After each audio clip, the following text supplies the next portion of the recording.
ओम शांति। अॼु जी मुंहिंजी तारीख़ आहे 11/4/2025। अॼु मिठा बाप दादा चवंदा मीठे मीठे ॿार हाणे नाटक पूरो थींदो आहे, तव्हांखे वापसि घर हलिणो आहे। हिन करे हिन दुनिया सां ममत्व मिटाए ॾियो। घर खे ऐं नए राज्य खे यादि करो। कृष्णा दान जो महत्व कॾहिं आहे, हुनजो रिटर्न कीअं ॿारनि खे प्राप्त थींदो। उत्तर आहे दान जो महत्व तॾहिं आहे जॾहिं दान ॾी हुई चीज़ में ममत्व न हुजे। अगरि दान कयो पोइ यादि आयो त हुनजो फल रिटर्न में प्राप्त न थींदो। दान थींदो ई आहे ॿिए जन्म जे लाइ। हिन करे हिन जन्म में तव्हां वटि जो कुझु आहे उन सां ममत्व मिटाए ॾियो। ट्रस्टी थी करे संभालो। हिते तव्हां आयो ईश्वर सेवा में, हिते जो तव्हां ईश्वर सेवा में लॻाईंदा आहियो। हॉस्पिटल व कॉलेज खोलंदा आहियो, उन सां अनेकनि जो कल्याण थींदो आहे। उन जे लाइ रिटर्न में 21 जन्म जे लाइ मिली वेंदो। उन्हनि जे लाइ रिटर्न में 21 जन्मनि जे लाइ मिली वेंदो। ओम शांति। ॿारनि खे पंहिंजो घर ऐं पंहिंजी राजधानी यादि आणे। हिते जॾहिं वेंदा आहियो त ॿाहिरि जा घर घाट धंधा दोरी आदि जा ख़्यालात न अचणा खपनि, बसि पंहिंजो घर ई यादि अचणु खपे। हाणे हिन दुनिया सां, इन पुराणी दुनिया सां नई दुनिया में रिटर्न आहे। हीअ पुराणी दुनिया त ख़त्म थियणी ई आहे।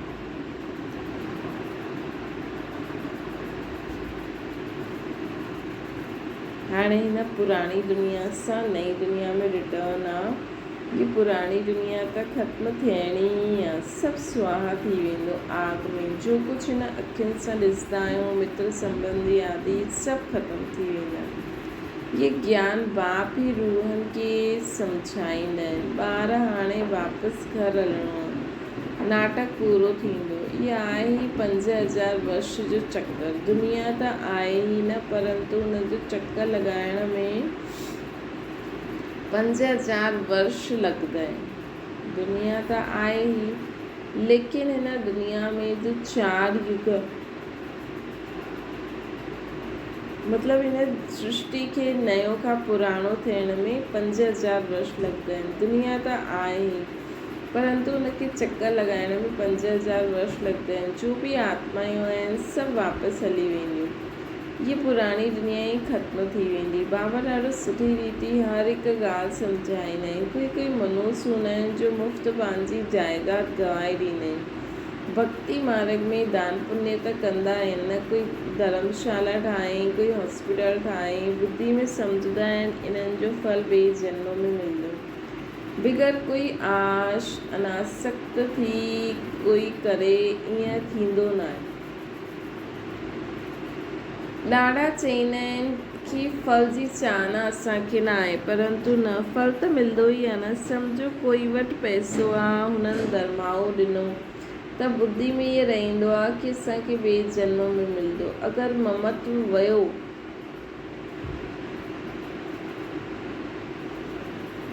कि हीअ मुंहिंजी चीज़ आहे, अगरि ममत्व वियो कि मुंहिंजी चीज़ आहे, ईअं सम्झो त पोइ हुते न मिलंदो। दान थींदो ई आहे ॿिए जन्म जे लाइ, जबकि ॿिए जन्म में मिलंदो आहे त पोइ हिन जन्म में ममत्व छो रखंदा आहिनि।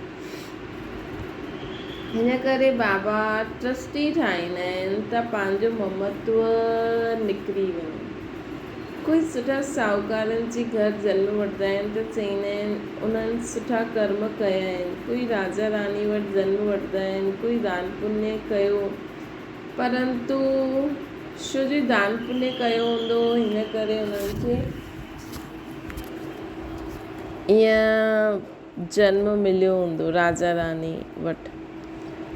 परंतु उहा अल्पकाल हिकु जन्म जी ॻाल्हि आहे। हाणे त इहे पढ़ाई पढ़ंदा आहियो न, ॼाणंदा आहियो न पढ़ाई सां असांखे कीअं ठहिणो आहे, त दैवी गुण बि धारण करणा आहिनि। हिते दान जो कंदा आहियो, हुन सां इहे रूहानी यूनिवर्सिटी हॉस्पिटल खोलंदा आहिनि। दान कयो त पोइ उन सां ममत्व मिटाए ॾियणो खपे। छो जी तव्हां ॼाणंदा आहियो असां भविष्य 21 जन्मनि जे लाइ बाप खां वठंदा आहियूं। इहे बाप मकान आदि ठाराईंदा आहिनि, इहे त टेम्पररी आहिनि, न त एतिरा सभु ॿार किथे रहंदा, ॾींदा आहिनि सभु शिव बाबा खे। धणी त उहो आहे न, उहो इन्हनि जे द्वारा उहो कराईंदो आहे, इन्हनि द्वारा उहो कराईंदो आहे। शिव बाबा त राज्य न कंदा, न ख़ुदि ई दाता आहे, उन्हनि खे ममत्व कंहिंमें हूंदो। हाणे बाप श्रीमत ॾींदा आहिनि कि मौत साम्हूं बीठो आहे। अॻियां त कंहिंखे ॾींदा हुयो त मौत जी ॻाल्हि न हुई, तव्हां कंहिंखे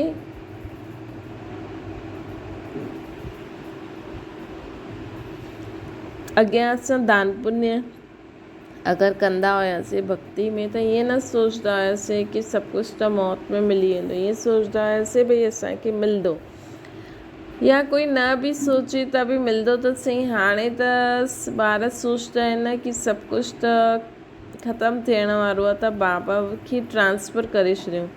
हाणे बाबा आया आहिनि त पुराणी दुनिया ख़त्मु थियणी आहे। बाबा चईंदा आहिनि मां आयो ई आहियां पतित दुनिया खे ख़त्मु करणु। हिन रुद्र यज्ञ में सॼी पुराणी दुनिया स्वाहा थी वेंदी। जो कुझु पंहिंजो भविष्य ठाहींदो त नई दुनिया में मिलंदो, न त हिते ई सभु कुझु ख़त्मु थी वेंदो, कोई न कोई खाई वेंदो। अॼुकल्ह मनुष्य उधार ते बि ॾींदा आहिनि, विनाश थींदो त सभु ख़त्मु थी वेंदा, कोई कंहिंजो कुझु ॾींदो न, सभु हिते ई रहिजी वेंदो।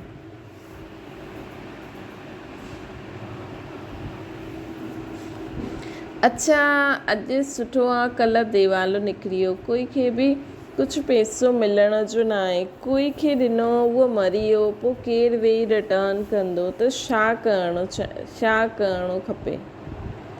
भारत जे 21 जन्मनि जे कल्याण जे लाइ ऐं पोइ पंहिंजो 21 जन्मनि जे कल्याण जे लाइ उन में लॻाए ॾियणो आहे। तव्हां पंहिंजे लाइ ई कंदा आहियो न, ॼाणंदा आहियो श्रीमत ते असां ऊच पद पाईंदा आहियूं जंहिंसां 21 जन्म सुख शांती मिलंदी।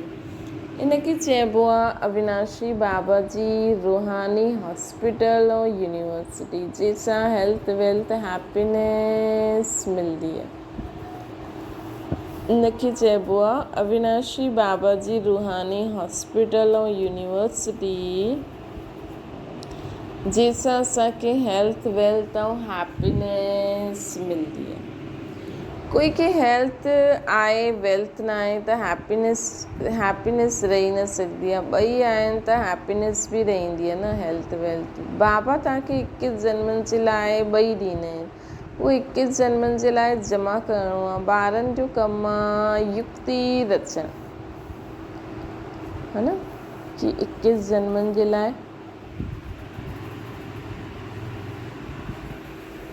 जमा करिणो आहे न असांखे। बाबा जे अचण सां ग़रीब ॿारनि जी तक़दीर खुली वेंदी आहे। बाप आहे ई ग़रीब निवाज न, साहूकारनि जी तक़दीर में आहिनि ई इहे ॻाल्हियूं न। हिन समय भारत सभिनि खां जास्ती ग़रीब आहे। जो साहूकार हुयो उहो ग़रीब रहिया आहिनि। हिन समय सभु पाप आत्मायूं आहिनि, जिते पुण्य आत्मायूं आहिनि उते पाप आत्मा हिकु बि न आहे। उहो सत्युग सतो प्रधान आहे, इहे कलयुग तमो प्रधान आहे। तव्हां हाणे पुरुषार्थ कंदा आहियो सतो प्रधान ठहिण जे लाइ। बाबा तव्हां ॿारनि खे स्मृति दिलाईंदा आहिनि त तव्हां सम्झंदा आहियो बराबरि असां ई स्वर्गवासी हुआसीं, पोइ 84 जन्म असां वरिता, बाक़ी 84 लख योनियूं त गपोड़ो आहिनि। छा एतिरा जन्म जानवर योनी में रहियासीं असां? इहे पिछाड़ी जा मनुष्य जो मर्तबो आहे, छा आहे?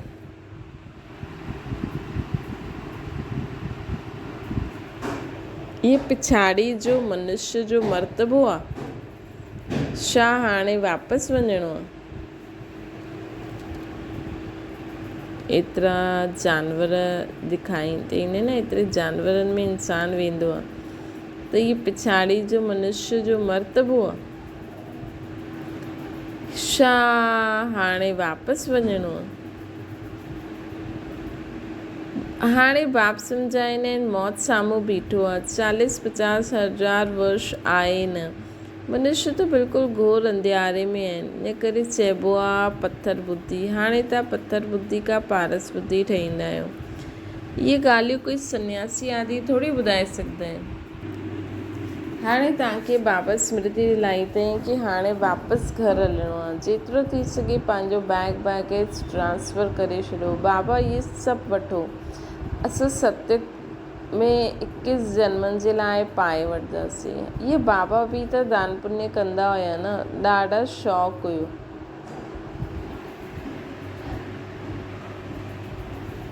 वापारी माण्हू 2 पैसा धर्माओ कढंदा आहिनि, बाबा हिकु आनो कढंदा हुया। कोई बि अचे त दरवाजे सां ख़ाली न वञे। हाणे भॻवान सम्मुख आया आहिनि, इहे कंहिंखे पतो न आहे। मनुष्य दान पुण्य कंदा कंदा मरी वेंदा आहिनि, पोइ किथे मिलंदो? पवित्र ठहींदा न आहिनि, पाप सां प्रीत रखंदा न आहिनि। बाबा सम्झाईंदा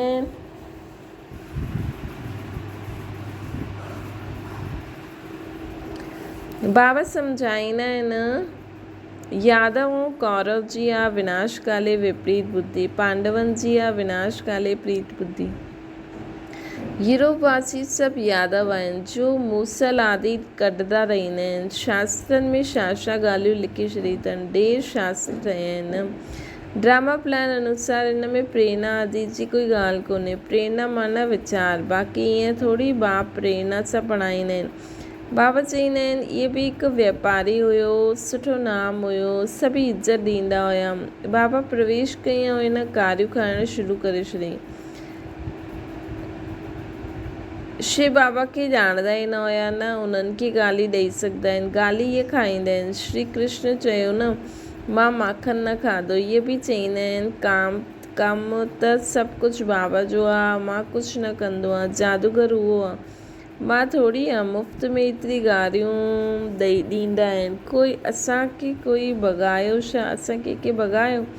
कंहिंखे बि न चयो कि तव्हां भॼी करे अचो। असां त हुते ई हुयासीं या आप ई भॼी आया। मुफ़्त में दोष विझी छॾनि, केतिरी गारियूं खाधनि, छा ॻाल्हियूं शास्त्रनि में लिखी छॾियूं आहिनि। बाप सम्झाईंदा आहिनि इहे बि थींदो। इहा आहे ही सॼी ज्ञान जी ॻाल्हियूं। कोई मनुष्य इहे थोरी चई सघंदा आहिनि, इहे थोरी करे सघंदा आहिनि। इहे त सभु बाबा ई जो ई कमाल आहे, है न।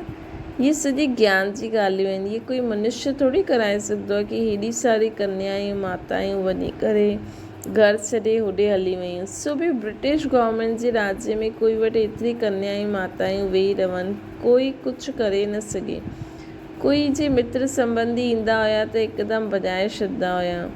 बाबा त चईंदा हुया भले हिननि खे सम्झाए करे वठी वञो, मां कोई मना थोरी कंदो आहे, परंतु कंहिंजी हिमत न थींदी हुई। बाबा जी ताक़त थी हुई न, शिव बाबा जी नथिंग न्यू। इहे पोइ बि सभु थींदो, गारियूं बि खाइणी पवंदियूं। द्रौपदी जी बि ॻाल्हि आहे न, इहे सभु द्रौपदी ऐं दुशासन आहिनि, हिक जी ॻाल्हि न आहे। शास्त्रनि में इहे गपोड़ा आदि केतिरा लिखिया आहिनि। बाबा चईंदा आहिनि इहे बि ड्रामा में पार्ट आहे। आत्मा जो ज्ञान त कोई में न आहे न, बिल्कुलु देह अभिमानी ठही विया आहिनि। देही अभिमानी ठहिण में महिनत आहे। रावण बिल्कुलु ई उल्टो ठाहे छॾियईं, हाणे बाप सुल्टो ठाहींदा आहिनि। देही अभिमानी ठहिण सां स्वतः स्मृति रहंदी आहे कि असां आत्मा ई आहियूं। इहे देह बाजो आहे, बजाइण जे लाइ स्मृति बि रहंदी त दैवी गुण अची वेंदा। तव्हां कंहिंखे दुख बि न ॾेई सघंदा आहियो न। भारत में हिन लक्ष्मी नारायण जो राज्य हुयो। 5000 वर्ष जी त ॻाल्हि आहे न। अगरि कोई लाखों वर्ष चई ॾींदा आहिनि त घोर अंधियारे में आहिनि। ड्रामा अनुसार जॾहिं पूरो थियो तॾहिं बाप वरी खां आया आहिनि। हाणे बाप चईंदा आहिनि असांजी श्रीमत ते हलो। मौत साम्हूं बीठो आहे, पोइ अंदरि जी जो कुझु आशा आहे उहा रहिजी वेंदी। मरणो त ज़रूरु आहे। इहा उहा ई महाभारत लड़ाई आहे न। जेतिरो पंहिंजो कल्याण करे सघो ओतिरो सुठो आहे, न त तव्हां ख़ाली हथ वेंदव। सॼी दुनिया हथ ख़ाली वञणी आहे। सिर्फ़ु तव्हां ॿार भरतू हथ वेंदव, तव्हां धनवान थी वेंदव। अर्थात हाणे जो असां पुरुषारथ कंदासीं, जो असांजो फाइनल रिज़ल्ट हूंदो उन अनुसार असां मथे वेंदासीं बाबा वटि। छो जी बाबा जी बि माला ठाहिणी आहे न, पोइ उन अनुसार असां उन समय अनुसार पोइ हेठि बि पंहिंजो जीवन मुक्ति जो पाठ ॿुधाईंदासीं। बाबा चईंदा आहिनि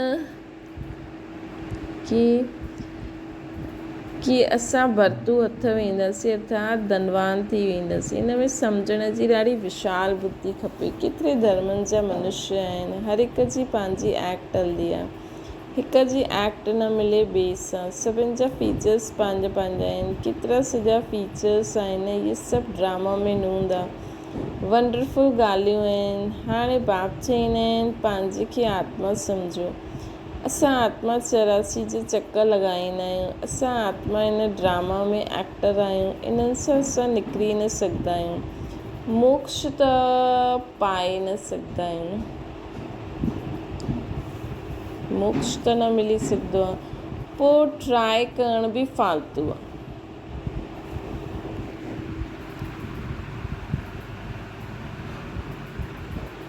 बाबा चईंदा आहिनि मोक्ष त मिली न सघे, पोइ ट्राए करण बि फालतू आहे। बाबा चईंदा आहिनि ड्रामा सां कोई निकिरी वञे, ॿियो कोई ऐड थी वञे, इहो न थी सघंदो आहे। एतिरो सॼो ज्ञान सभिनि जी बुद्धि में रही न सघंदो आहे न। सॼो ॾींहुं हीअं ज्ञान में रमण करिणो आहे।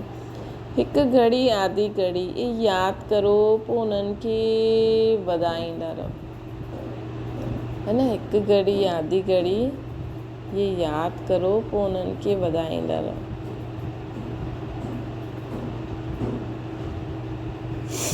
अठ घंटा बल स्थूल सर्विस करो, आराम भी करो। ये रूहानी गवर्नमेंट जी सर्विस में भी टाइम ॾियो।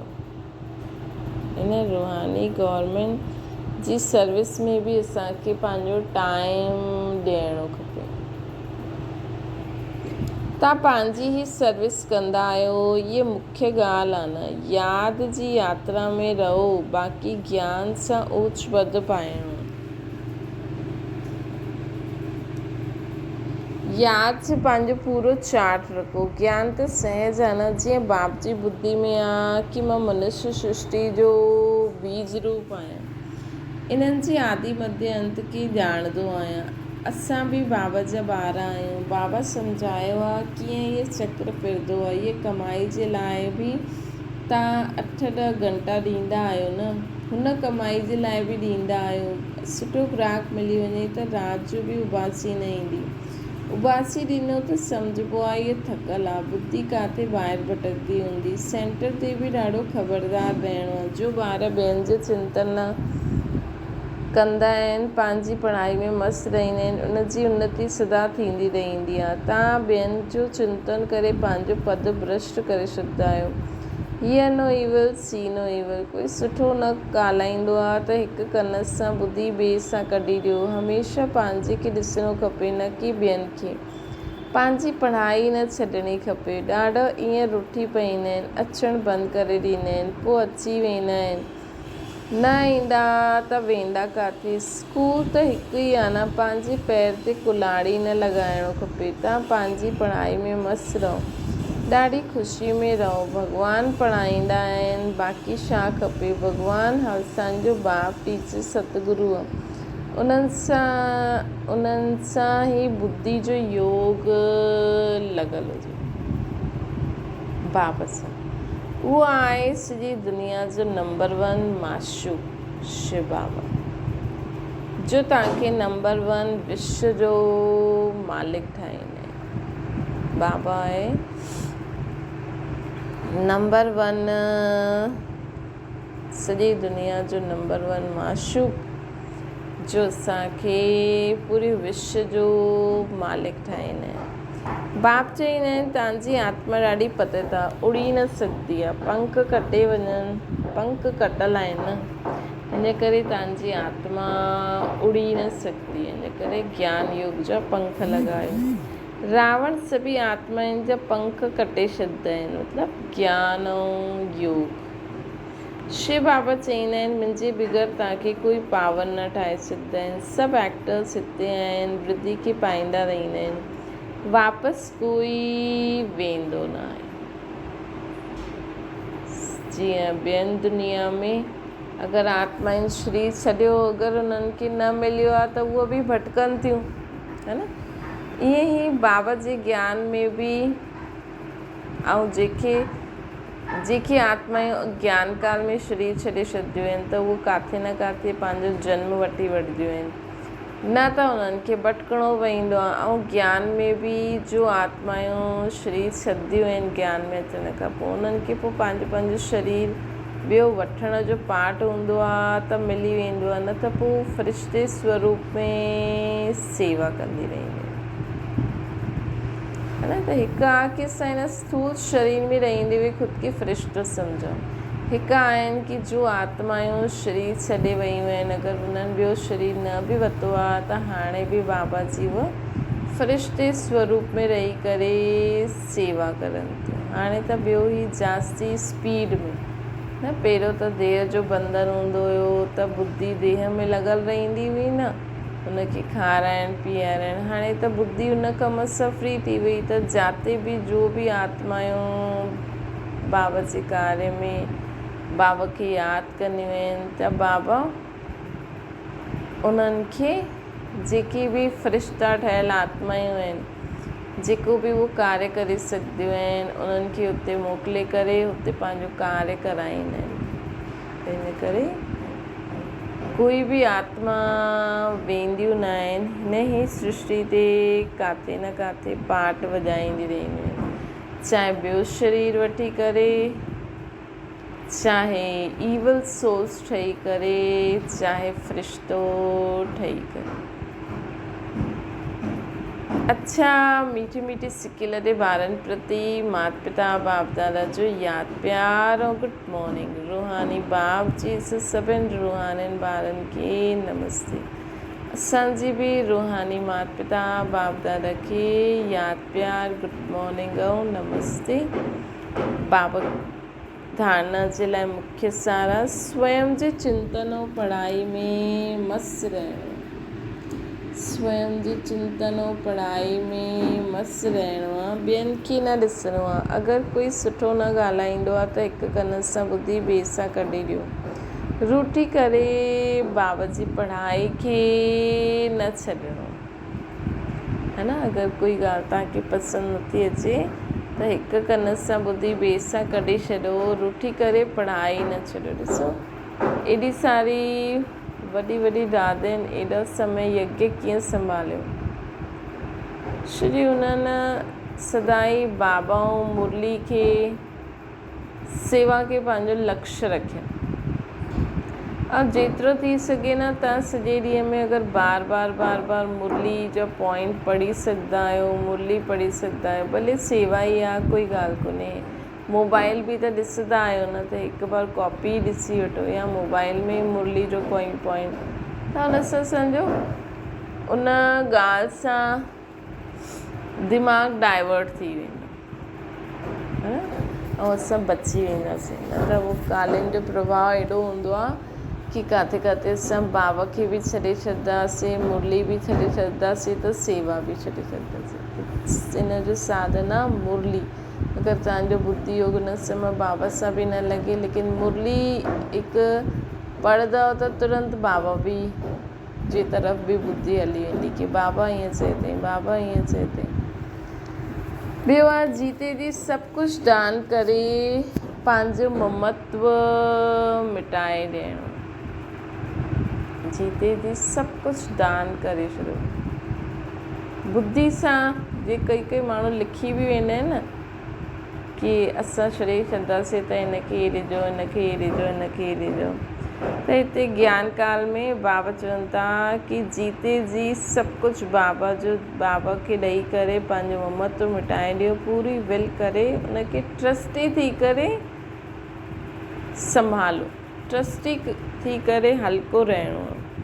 देही अभिमानी ठही सर्व दैवी गुण धारण करणु है न। असांखे देही अभिमानी ठही करे सर्व दैवी गुण धारण करणु। वरदाना भिन्नता के मिटाए करे एकता लाइण वारा सच्चा सेवाधारी ठहो। ब्राह्मण परिवार जी विशेषताएं अनेक हूंदे हुए भी हिकु पंहिंजी एकता द्वारा ही सॼे विश्व में हिकु धर्म हिकु राज्य जी स्थापना थींदी।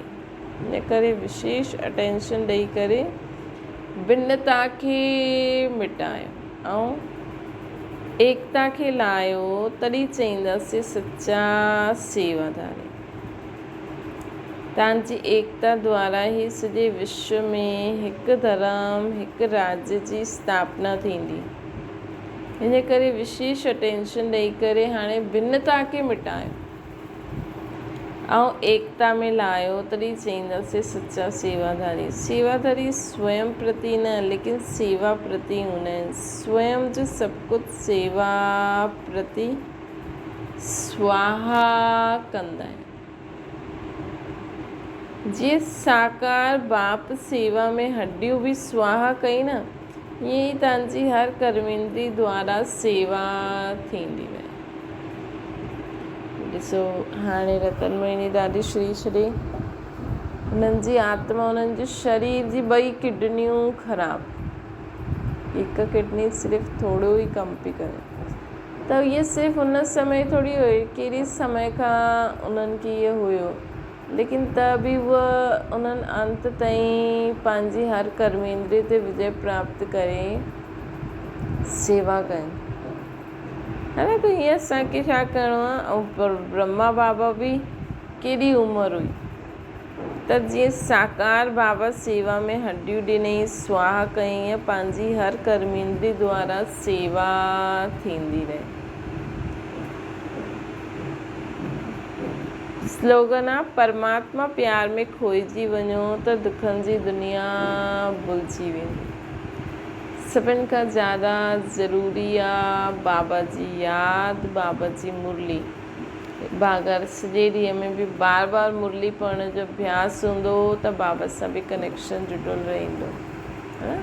त हिकु बार अभ्यास थी वियो, पोइ असांखे भले ई असां निरादर थी वेंदा, लेकिन अंत ताईं मुरली त पढ़णी आहे, है न। लेकिन मुरली बि पढ़ंदे पढ़ंदे छा थींदो आहे, कई बार ॻाल्हियुनि जो उत्तर बि मिली वेंदो आहे। मुरली दुनिया में त आहे भई, हा वचन में छा निकितो, सुबुह जो वचन निकिरंदो, पोइ ॾिसंदासीं सुबुह सुबुह तेसि ताईं त हालत ई ख़राबु थी वेंदी आहे। त जॾहिं बि सॼो ॾींहं जो अभ्यास हुजे, हर घंटे में हिकु बार मुरली खणी पॉइंट ॾिसो, है न त स्पेशली जॾहिं कुझु अहिड़ी ॻाल्हि थिए त तुरंत मुरली खणी पढ़ो, कोई न कोई पॉइंट क्लिक थी वेंदो आहे। अव्यक्त इशारो कंबाइंड रूप जी स्मृति सां सदा विधेयी ठहो। सदा स्मृति रखो कि कंबाइंड हुयासीं, कंबाइंड आहियूं ऐं कंबाइंड रहंदासीं। कोई जी ताक़त न जो अनेक बार जे कंबाइंड स्वरूप खे अलॻि करे सघे। कोई जी ताक़त न आहे जो अनेक बार जे कंबाइंड स्वरूप खे अलॻि करे सघे। प्यार जी निशानियां कंबाइंड रहनि। इहा आत्मा और परमात्मा जो साथ आहे। परमात्मा त चयो बि आहे साथ, परमात्मा त काथे बि हूंदे साथ निभाईंदो ऐं हर हिक सां कंबाइंड रूप सां प्रीत जी रीत निभाइण वारो बाबा त, है न। त आत्मा और परमात्मा सदा साथ रहे। परमात्मा त हिते बि साथ निभाईंदा आहिनि ऐं हर हिक सां कंबाइंड रूप सां प्रीत जी रीत निभाइण वारा आहिनि। त बाबा त असांखे हमेशह जे लाइ ऑफर कंदा आहिनि, है न। हाणे बि ऑफर करनि था, हमेशह जे लाइ कंदा आहिनि कि सदा मूंखे यादि रखो।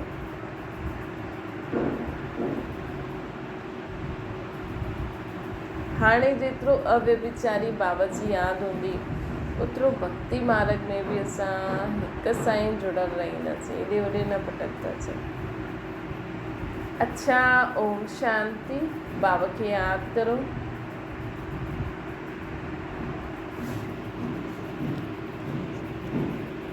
अॼु बाबा असांखे चयईं कि हाणे यादि रखो नाटक पूरो थियणो आहे, हाणे वापसि घर हलणो आहे। इन करे ममत्व मिटाए छॾियो, सभु कुझु बाबा खे बुद्धि द्वारा ट्रांसफ़र करे छॾियो। पोइ बाबा असांखे चयईं कि हाणे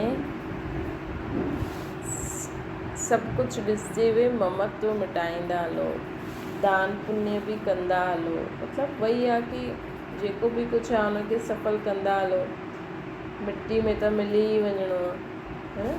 त इन करे छो न असां सही कम जे लाइ लॻाए करे ख़ुदि जो बि जमा करूं, ॿियनि जो बि भलो करूं, पारस बुद्धि ठहींदा वञूं, बाबा खे यादि कंदे हुए, बाबा जे ज्ञान खे मनन चिंतन कंदे हुए पारस बुद्धि ठही वञूं। ॿियो बाबा असांखे चयईं कि ॾिसो ब्रह्मा बाबा खे बि केॾी गारियूं खाइणियूं पयूं, है न। त असांखे बि अगरि कोई बि अहिड़ो आत्मायूं कुझु बि चवनि थियूं करनि थियूं त उन्हनि खे ॿुधंदे हुए न ॿुधो, ॾिसंदे हुए न ॾिसो, बाबा खे यादि कंदा हलो, अॻियां वधंदा हलो। ॿियो बाबा असांखे चयईं कि हाणे सदा यादि रखो कि असांखे वरतू हथ वञणु आहे, पंहिंजो भाग्य हाणे ई ठाहिणो आहे, पंहिंजो पूरो वरसो हाणे ई वठिणो आहे।